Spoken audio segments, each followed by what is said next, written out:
Vamos então para o Vaticano. Papa, né? Vaticano. Foi semana passada, né?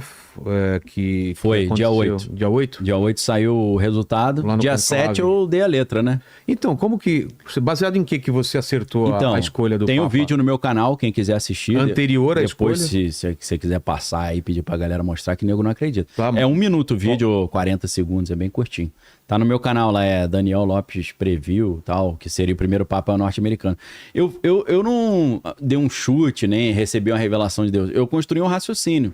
E o raciocínio é meio simples. Meio geopolítico ou não? Geopolítico total, raciocínio simples assim. E eu só tive esse insight quando eu fui dormir dia 6. Tá. Porque antes eu tava achando que a gente ia ter de volta um Papa Italiano. italiano. Eu também tava apostando nisso. Eu falei, cara, tem que ser um italiano. Tá mais de 40 anos sem ter um Papa italiano. Então tá complicado. Aí eu fui dormir dia 6, cara. Eu falei, peraí, tem coisa aqui.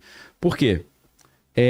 Quando João Paulo II chegou ao poder, ou foi, né, alçado ao trono, ele surge num momento específico. Porque o grande desafio para a igreja naquela época era o avanço do comunismo soviético. A gente está falando de 1978. Inclusive, 1978 é o famoso ano dos 3 papas, né?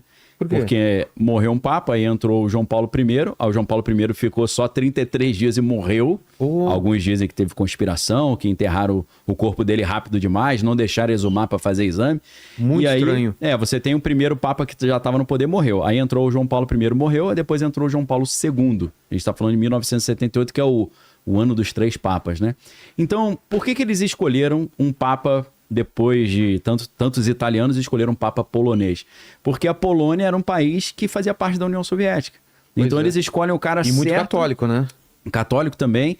Então, para fazer frente ao perigo soviético, escolheram um cara de dentro da União Soviética, né? Faz sentido. E para ajudar a derrubar a União Soviética também, né? A gente sabe que em 1990 lá, 89, 90 cai o Muro de Berlim, a União Soviética acaba e tal. Então, é claro que, em tese, o Papa polonês ajudou a vencer, né? Isso ajudou a igreja a vencer esse perigo da Rússia, da União Soviética comunista. Então, era o cara certo na hora certa.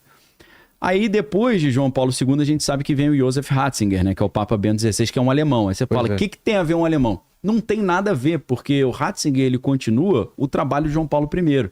Ratzinger, ele tinha um apelido que era o Bulldog, ou o Bulldog não, Rottweiler, que é cachorro alemão, né? O Rottweiler de João Paulo II.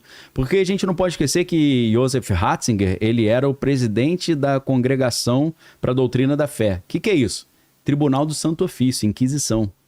O Bento XVI, que depois, né, Papa Bento XVI, ele combateu vários padres que tinham linha assim mais comunista, ou marxista, esquerdista.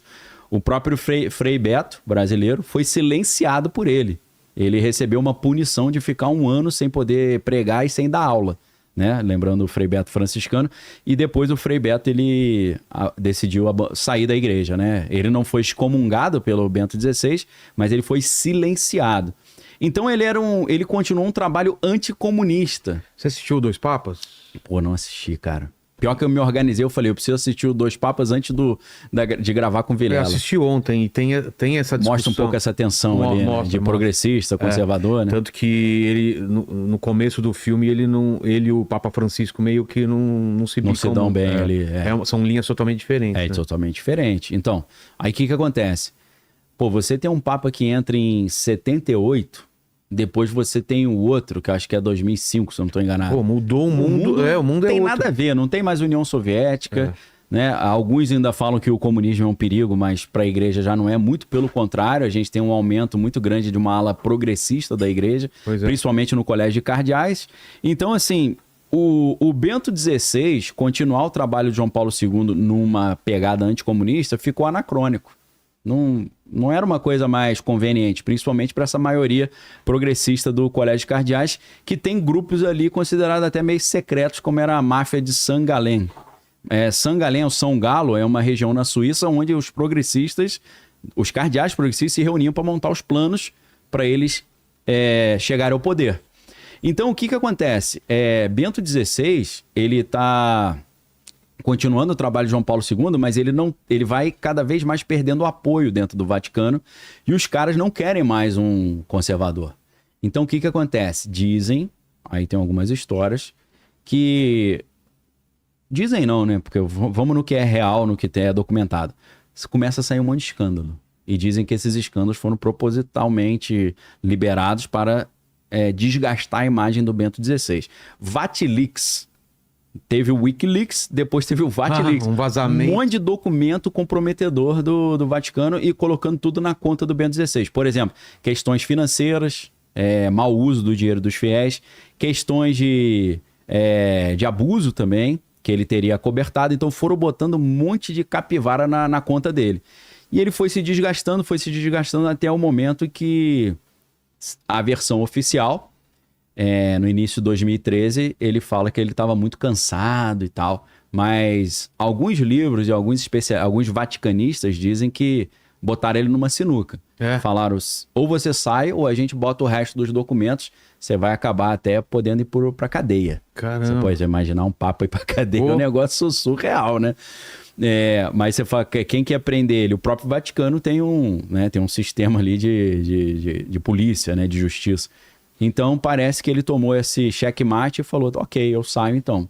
Aí ele sai e o plano dessa máfia de Sangalém e dos jesuítas também se concretiza, porque aí voltando ao meu raciocínio, tá. Qual é o cenário de Bento XVI, de Francisco? A gente está falando 2012, 2013.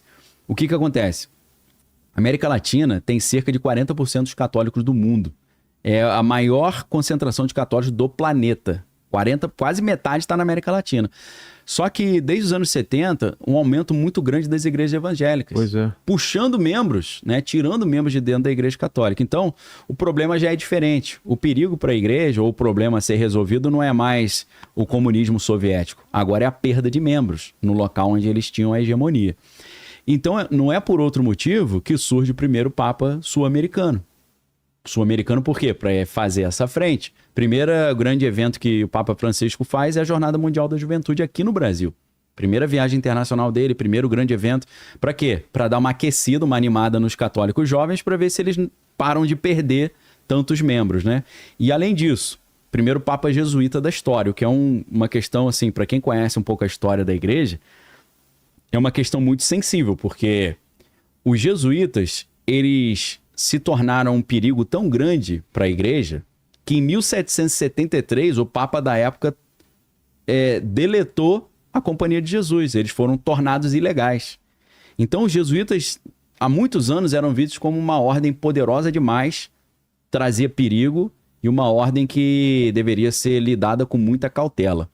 Se eu não estou enganado, no ano de 1815 eles voltam à legalidade e então nunca havia se imaginado a possibilidade de um Papa jesuíta, já que é uma ordem que chegou a ser descredenciada pela igreja. Agora, tem um outro lado que tem a ver com o contexto da época. A gente está falando 2012, 2013. Se o problema é o aumento dos evangélicos e a diminuição dos católicos, na região onde eles eram hegemônicos, na região com o maior número de católicos do mundo, América do Sul ou América Latina, o jesuíta ele tem habilidades muito adequadas. Por quê? A gente não pode esquecer que os jesuítas foram criados no contexto da Contra-Reforma. 1517, Martinho Lutero faz a Reforma Protestante lá, tem esse racha na igreja, surge o protestantismo, e aí a igreja reúne um concílio chamado Concílio de Trento, e nesse concílio eles montam a resposta a esse problema do protestantismo. Então como é que a gente resolve isso? Porque se isso continuar do jeito que está, a gente vai perder todos os membros para o protestantismo. Então eles criam, dentro do contexto da Contra-Reforma, a Companhia de Jesus, com um cara chamado Inácio de Loyola. O Inácio de Loyola, com uma bagagem militar que ele tinha, criou essa ordem praticamente militarizada, que é a ordem dos jesuítas, para conter o avanço dos evangélicos no mundo, ou dos protestantes, né? Então, o Papa Francisco, assim como João Paulo II, em 1978, o Papa Francisco, em 2013, ele é o cara certo na hora certa, porque ele é o primeiro Papa latino-americano para resolver esse problema da perda de membros, e ele é o primeiro Papa jesuíta, porque os jesuítas, a sua missão original é combater os protestantes. Então você mata dois coelhos com a cajadada só. E aí o que acontece? Papa Francisco, a gente chega agora no ano de 2025. Mas o direcionamento dele, o pensamento dele mais progressista Totalmente ajudou, progressista. Mas ajudou isso na escolha ou não? Ou é irrelevante? Ajuda porque a ala progressista queria mudar essa história que estava já desde 78. 78 botaram um cara anticomunista. Mas isso foi se progredindo até 2013, pô. Os caras, pô, não aguento mais. A ala progressista falou, vamos mudar isso aí, tem que ter um progressista lá. Então, ele, obviamente, totalmente da linha progressista e vira um problema. Por quê? Um problema para os conservadores. Porque o Papa Francisco, ele inflou o colégio de cardeais com nomeados dele. Nessa gestão de 2013 a 2025, o Papa Francisco nomeou 108 cardeais. Imagine, o colégio dos cardeais, os cardeais aptos a votar, 133 cardeais. Dos 133, 108 eram progressistas indicados pelo Francisco. Pois é. É óbvio que o Francisco só indicou progressista ou moderado progressista. Então você tinha os progressistas que já estavam lá, mais os 108 que ele colocou. Então a chance de você ter um papa conservador era mínima. Só que eu comecei a pensar, cara, qual o cenário de hoje? Não é o perigo do comunismo e não é tanto o perigo de, estamos perdendo membro na América Latina, porque de lá para cá teve um ressurgimento do catolicismo no mundo inteiro. Pois é. Então, eu pensei, cara, qual o problema que essa ala progressista que está no poder está enxergando? O problema é o neoconservadorismo do Trump. O Trump no poder, junto com o Elon Musk, partindo para cima das pautas progressistas, pô. Questão de costume, casamento e mulher sacerdote ou não. Então eu pensei, cara, o problema hoje é os Estados Unidos, o problema hoje é o Trump. Eu falei, cara, é a hora de ser o primeiro papa americano. Tem que ser, porque se eles escolheram um polonês para lutar contra a União Soviética, eles vão escolher um americano para fazer frente ao Trump. Até para dialogar também, porque como americano nato. E aí, cara, eu pensei, fala ou não fala essa teoria? Porque a chance dela se concretizar é mínima. Por quê? Existia um tabu de ter um papa americano, porque a igreja ela tem medo de se associar a grandes potências que podem ser vistas como opressoras. Porque o progressista, ele entende os Estados Unidos como um império que oprime os mais fracos. Sim. Um império capitalista que amassa o pobre e não liga para as questões sociais. Então, não tinha essa possibilidade na igreja. Principalmente uma igreja liderada por uma maioria progressista no colégio de cardeais. Então, eu falei, no dia 7, quando eu fiz a minha live do meio-dia, eu falei, cara, é muito arriscado isso que eu vou falar, mas eu vou falar. Então, eu falei, ó, nesse corte, né, que eu depois separei, falei, pessoal, eu vou sugerir para vocês aqui que vai ter uma zebra e a gente vai ter o primeiro papa norte-americano. Aí contei essa história que eu contei até aqui. Sim.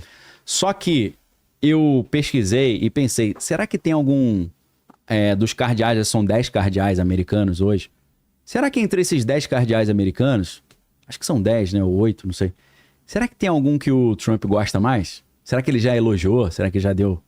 E aí eu vi que, obviamente, Trump sendo de Nova York, tinha um cardeal lá que é o cardeal Dolan. E o Trump já tinha elogiado esse cara.